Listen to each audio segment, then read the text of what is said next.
Terima kasih Anda masih menyaksikan live update. Sekelompok warga melakukan aksi protes saat pengukuhan Raja Asilulu Maluku berlangsung.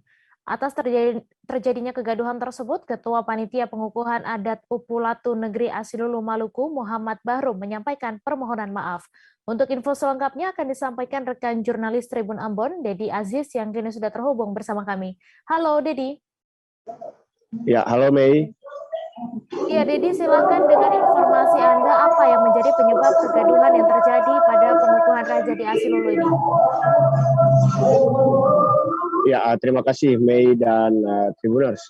Memang dapat kami laporkan bahwa kemarin telah dilangsungkan pengukuhan adat Raja atau biasa disebut dengan bahasa lokal yakni Upulatu, Raja Negeri Asilulu, Kabupaten Maluku Tengah di Maluku. Dan sempat terjadi kegaduhan atau kericuhan karena memang ada dua kelompok masyarakat yang mempermasalahkan salah satu tarian adat yang seharusnya dipersembahkan atau diperagakan oleh satu kelompok lainnya. Namun kelompok yang biasanya memang memperagakan tarian adat di setiap pengukuhan adat itu tidak diperbolehkan untuk melakukan tarian cakalele. Nah, hal itu membuat kelompok tersebut menjadi mempermasalahkan persoalan tersebut lantaran bagi orang-orang adat di Maluku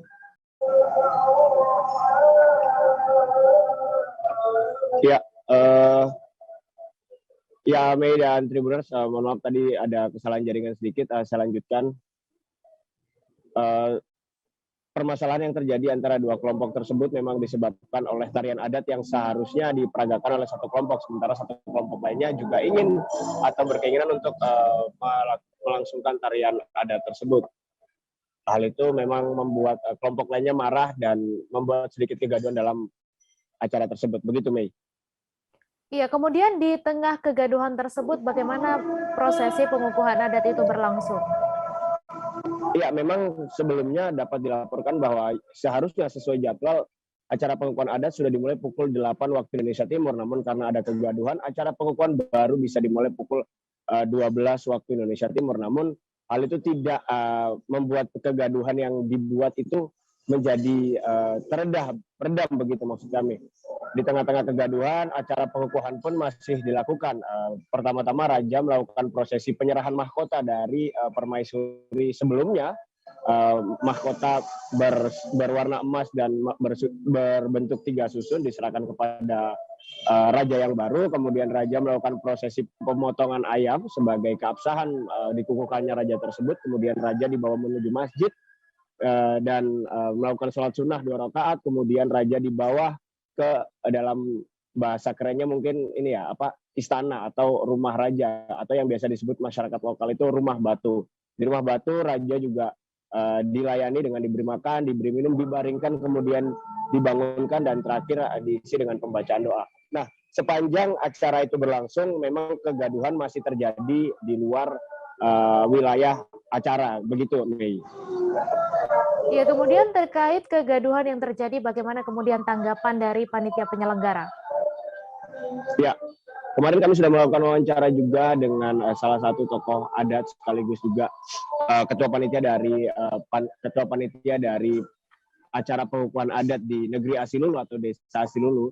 Itu beliau meminta maaf karena memang kegaduhan itu memang di luar sepengetahuan mereka. Sebelumnya memang sudah sempat dilakukan mediasi sebelum acara adat, namun kemudian satu kelompok lainnya tidak mau melakukan mediasi dan lebih memilih untuk raja atau panitia yang menyelenggarakan acara.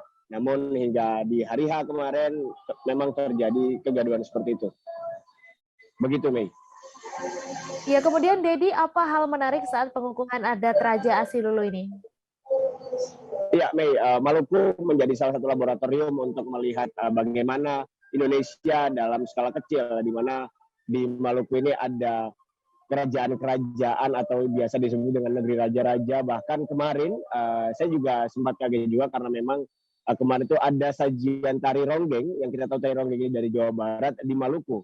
Nah, kemudian juga ada sistem yang namanya pela gandong, di mana raja atau negeri yang mengadakan pengukuhan adat itu mengundang raja-raja atau negeri-negeri yang lainnya, negeri-negeri tetangga lintas agama, lintas suku juga untuk datang dan sama-sama memeriahkan. Mungkin seperti itu, Mai, hal-hal unik yang bisa kami temukan di pengukuhan adat Raja Negeri Asilulu. Baik, terima kasih Dedi Aziz atas laporan Anda. Selamat bertugas kembali. Jangan lupa subscribe, share, komen, dan like ya.